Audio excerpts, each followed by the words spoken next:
The next speaker is part of a team from Piedmont, California. It was founded in 2020, and since then they have achieved great things, winning one Engineering Inspiration Award and even becoming finalists in the 2024 Milstein Division. Welcome to Bon from Team 8033 Highlander Robotics. Thank you so much. I'm gonna go ahead and start sharing here, and we can get started. Cool. All right, so today I'm gonna be talking about mastering robot and CAD efficiency. I'm gonna be focused on tools and workflows for systematically approaching FRC robot architecture. This is a very holistic topic with a lot of different things involved, and so we're gonna kind of start from the beginning, and then we're gonna work our way through to actually doing a hands-on demo at the end. So there was a brief introduction there for us. We were founded in 2020, 2019, kind of depends where you draw the line. We've done a lot of things. The reason why I bring this up is because from day one, we've just been like a bunch of students. We have some really phenomenal mentors who especially have helped on the software side and in the details of fabrication. But when it comes down to design, when it comes down to building the robot in the ways that I'm going to discuss today, a lot of times we were just trying things. Um, Competing with limited experience turns out to be quite relatable because everyone kind of falls into the same traps. It's really easy to overlook the most reasonable answer to the game. It turns out that FRC is really predictable um, once you have some experience with it, but sometimes you have to go pretty far back to find parallels. And so this can be difficult. Um, and so the result here is that, like I was saying, your success results from trial and error, right? And this can be fun. I mean, like prototyping is fun and CADing stuff and adjusting things is fun, but eventually you kind of just have to call it, right? Like you're out of time and you're like, this, now we just have to build something. And the problem is that your design process becomes convoluted and it starts to look like something like this. This is not inherently bad. Like this may create this experience that you're looking for as like a rookie team, but eventually when you want to compete and you want to not spend like 50-hour weeks or 60-hour weeks in the lab to actually do that, you start kind of wondering, or at least this was my experience. Um, I'm going to pose this question like, say you have a convoluted design process, or you didn't quite understand like the game or have a great sense of it strategically. What does this actually lead to? Well, it often leads to a robot architecture that is not ideal for the game. And this is a kind of a buzzword that you might have heard come up before. It's actually a very, very specific term. Robot architecture typically relates to three factors. The first one is which subsystems will your robot need? So, for example, in a shooter game, an individual subsystem might be like a mechanism to launch the balls, a mechanism to pick up the balls, traditionally called an intake, or some kind of climbing mechanism. The second question is where will they fit in your robot? Packaging is important both physically, mechanically, and also strategically. For example, putting the intake or way to pick up balls on the opposite side of the shooter or on the same side might be strategically um, preferable depending on the layout of the field. So this is important for multiple reasons. And the last one, which is the most important one, is how will your subsystems work together? So here are three robots that all play the same game. Um, this is 254s. They have two intakes. They have a turret. 2910 had no turret, single intake, and 971 had a catapult and a turret, which is crazy.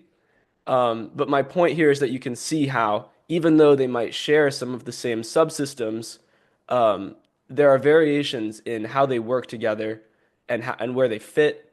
And this is really how we characterize a robot. And I'm going to do a case study because it turns out that there is actually such thing as a better robot architecture, unfortunately. Um, what we're looking at here is two robots that played the 2023 game, Charged Up. And ultimately, they do the same thing. In fact, 973's robot actually does a little bit more than ours. Um, but ours has significant more individual moving parts, degrees of freedom. So we have an elevator, we have a wrist, we have a fully separate intake mechanism, an indexer. We weigh way more, and we have a ridiculous number of failure points. 973 has essentially only three moving things. They have an elevator that goes up and down, a wrist, and this kind of mechanism to pick up cones. So this is a very, very smart robot architecture that they came up with. The key point is that by integrating several subsystems into one and using clever geometry, 973 built a simple robot that overtakes far complex robots, or far more complex robots.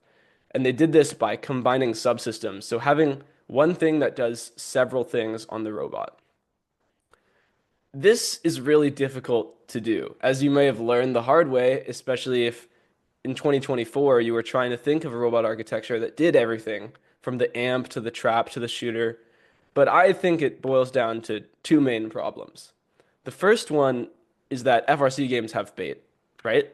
You have to know what your robot is not going to do. So, a great example in 2023 was picking up tipped over cones.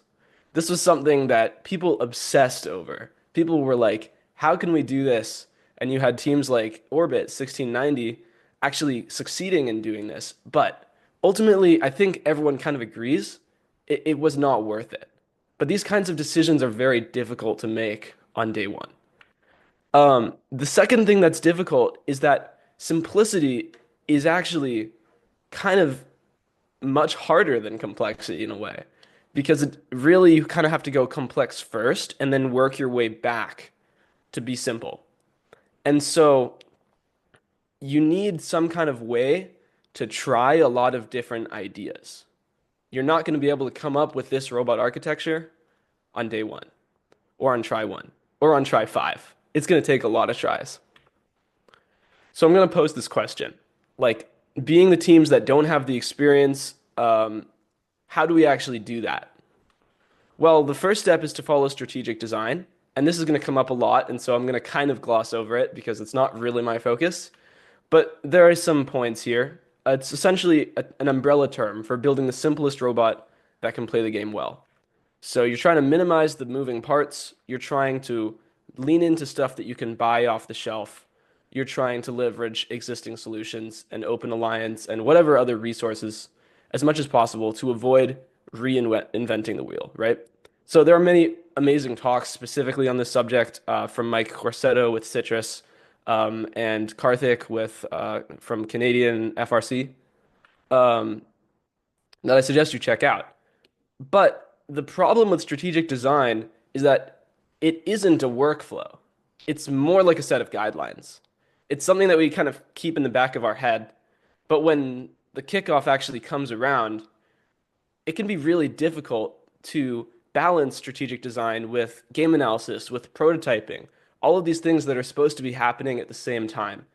And so what we need is a workflow that actually um, works alongside game analysis and prototyping, an FRC optimized CAD workflow. And the goal here is to use this workflow to iteratively find the ideal robot architecture and then tune it and then execute it. And CAD is the centerpiece to doing all of this. So there are two steps, right? The first one is to set those design requirements, decide what you're not going to do and what you're going to do. And that's going to depend on like point values. Like I said, there are other talks on this, right? But what I want to focus on today is this, which is how are you going to try a lot of different architectural ideas before landing on a good one? You can't prototype this, right? Like when we think about building a prototype, you can't build an entire robot for a well, you actually can, but maybe you can only build one or two if you're Citrus. You can't build five, right? So how are you going to figure out what kind of archetype you want to build and how are you going to optimize it for the strategic needs of your team? That's what I'm going to focus on. Well, it's a pretty small part of your season, ultimately, um, because your schedule is going to look something like this. And in the center section here is really where we start to talk about determining robot architecture. And it's essentially it's one half of two parallel thought experiments that are happening at the same time. The first one is prototyping, where you're thinking about how is each subsystem going to do the thing it needs to do. And you have to keep this in mind because even when you start talking about CAD workflow, even when you start talking about robot architecture and all of these things, you still need to prototype to make sure that your robot actually works.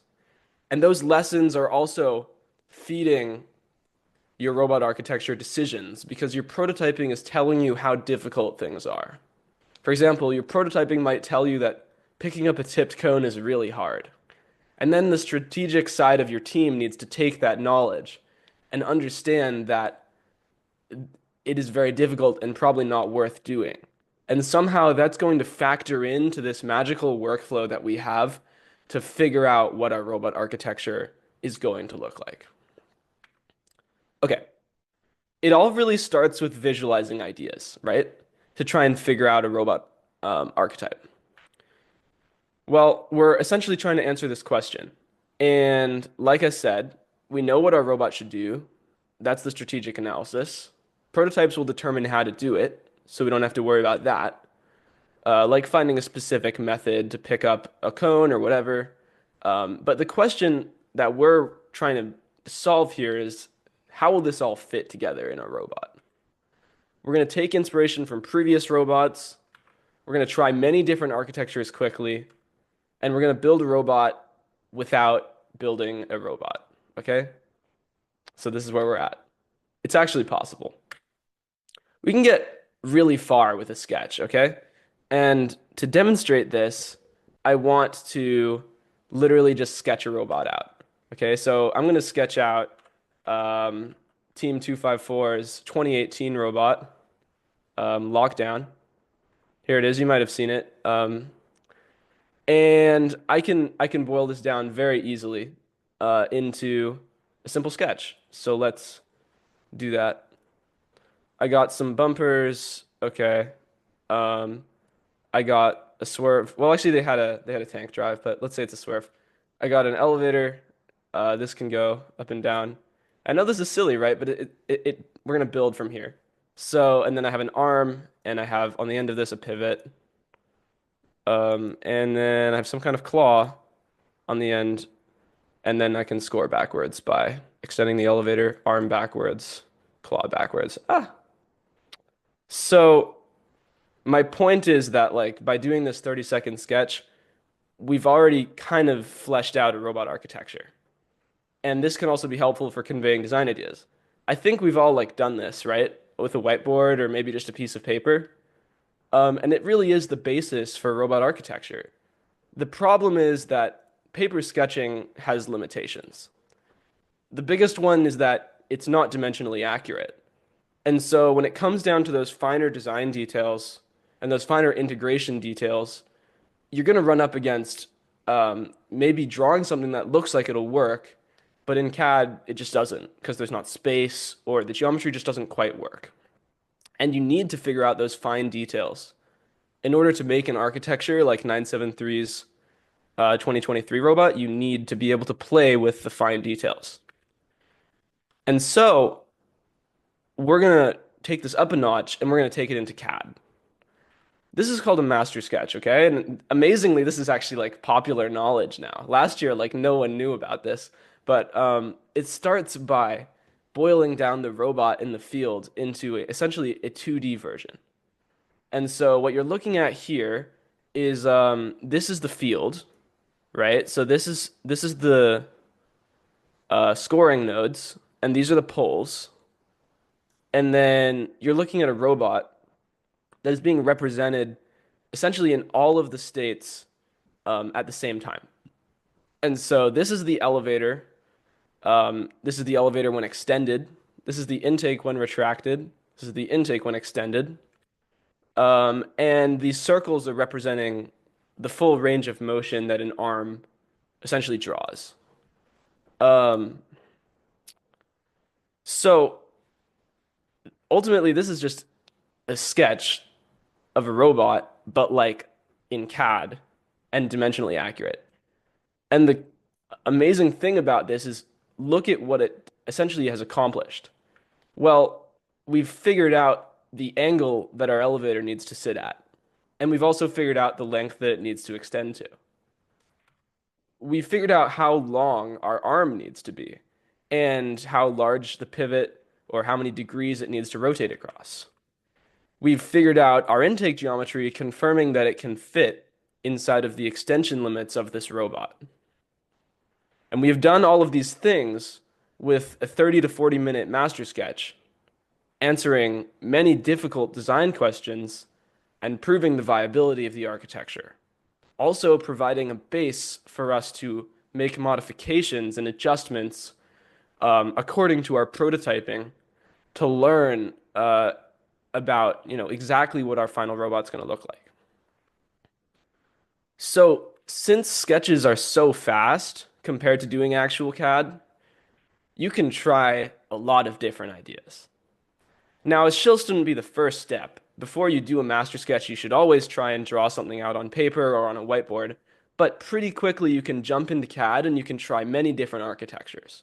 So these are all different architectures for playing the 2023 game. This was a double jointed arm, another 971 2018-esque creation. This was similar to what 2910 built, if you guys remember, in 2023. And this here is the magical Greybots archetype that we were looking at the beginning.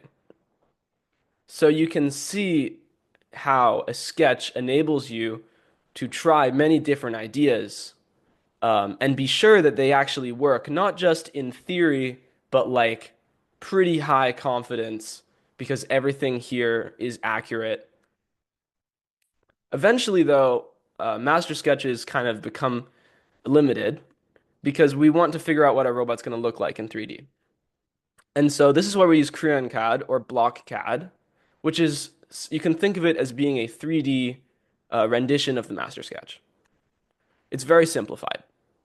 And it allows you to begin to see the robots in 3 dimensions, making decisions about it.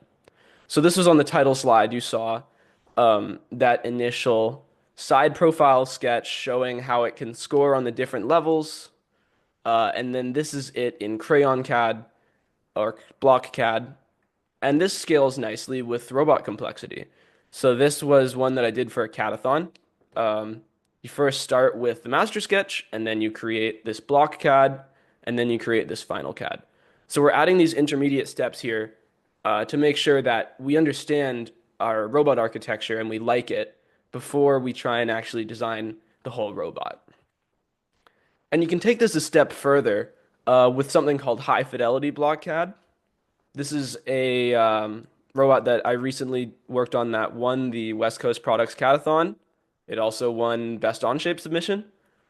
And what we did for this was high fidelity block CAD, which is like another step up where you're actually modeling, for example, the positions of motors. So there's a motor, there's a chain here. You're modeling the exact size of rollers. You're modeling the exact thickness of materials. You're even maybe modeling some rough plate shapes. So you can see this gusset here. There's the final one. So high fidelity block CAD is like the final step before doing subsystem design. And you can see how this workflow works from game analysis to master sketching to block CAD to high fidelity block CAD. And now you pretty much know what your robot's going to look like before you've even started designing it. So this is a really powerful technique.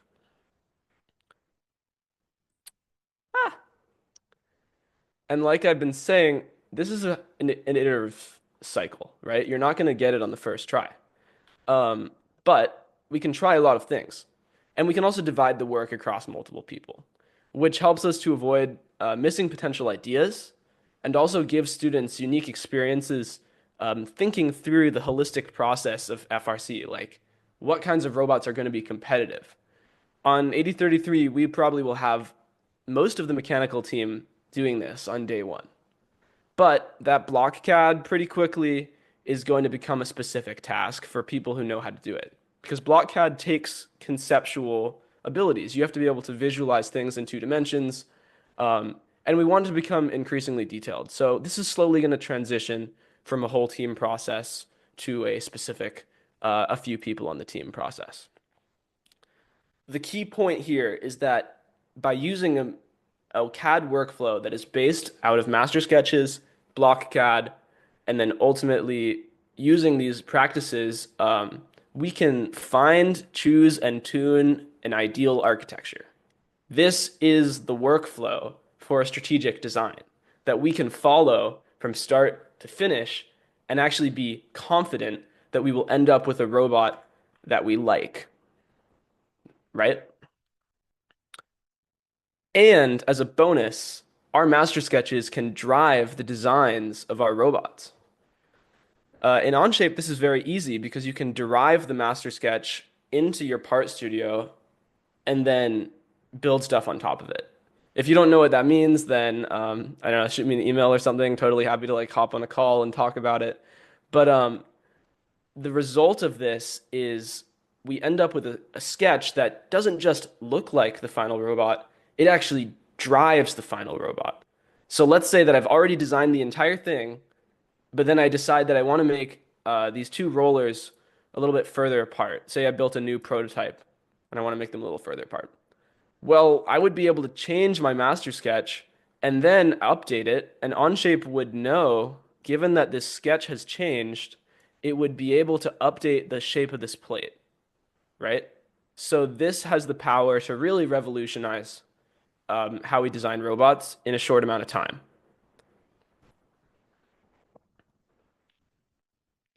Master sketching is also useful for individual plates and subsystems to determine belt distances and other key things. So this is really a key skill that is worth having, even if you're not going to use it for designing the whole robot, which I recommend you do because it's really worth it in Onshape, especially.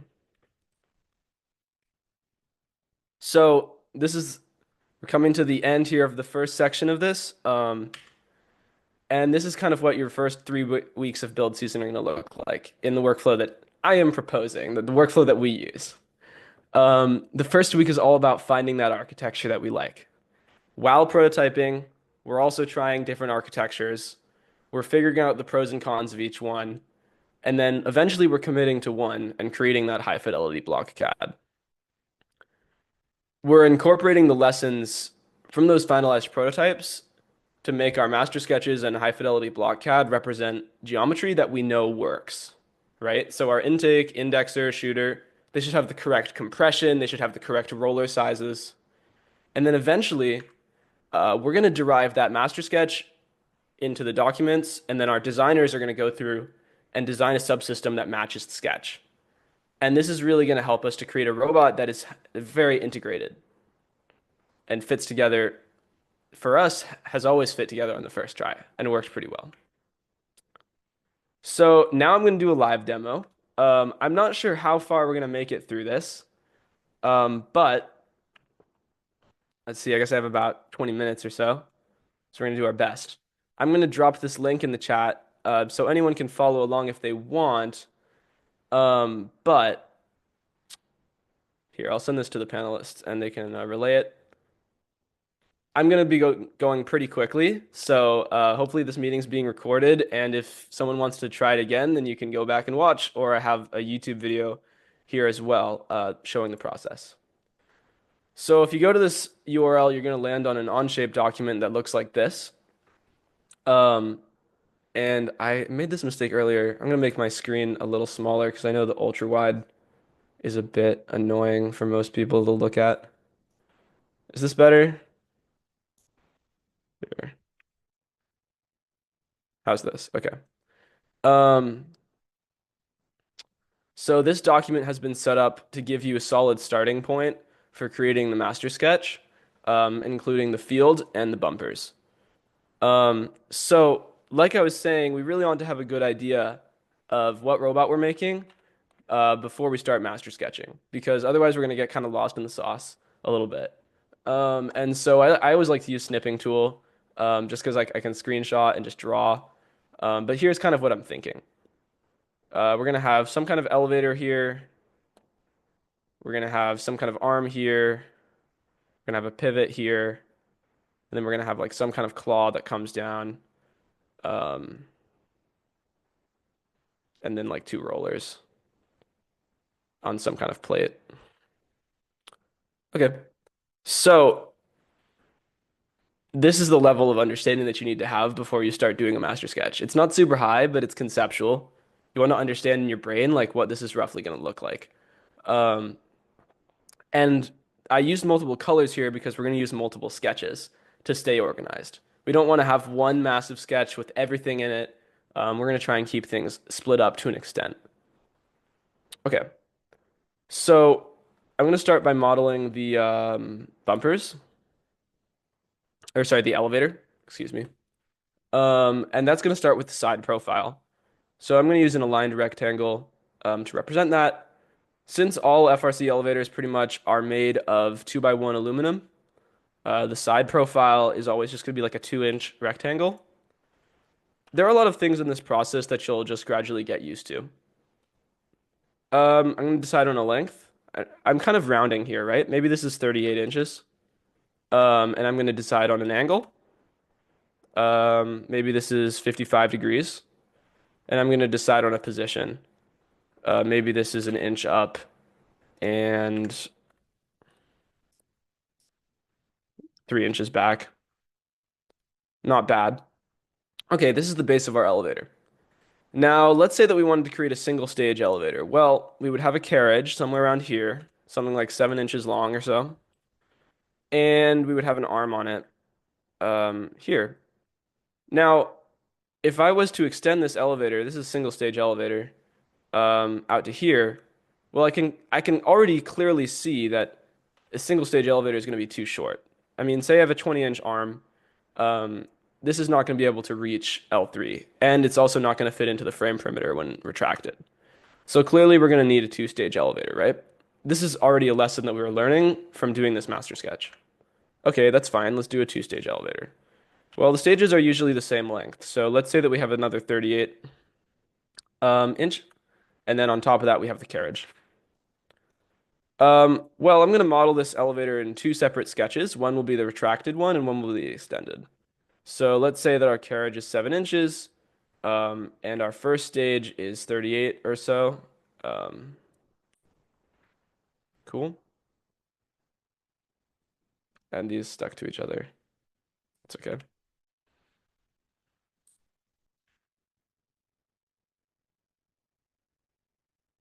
Okay. So now we're looking at a carriage. This is going to be 1 inch because it's the resting position. This will be 1 inch as well. And this will be 1 inch. Well, this should be defined actually. That makes sense. Cool. And this to that is that. And there you go. So always name your sketches. This is elevator. Okay. So does everyone kind of understand what we're looking at here? This is the carriage. This is the first stage. And this is the base stage here. So I know it can be a little bit difficult to conceptualize, but you have to just kind of like think through it. Okay, let's make the elevator extended. I'm going to make a new sketch. This is going to be cool. Since we're representing a second position for all of these things, we're going to use equal constraints so that if we update the first sketch, the second one will update. So for example, if this is going to be my new carriage, I'm going to use an equal constraint to make it the same length as the other carriage, which we know is, what is it, 7 inches? Yeah. So this is going to be equal to that. And the same thing goes for the base stage. So we have a new base stage, or sorry, I should say first stage, not base stage.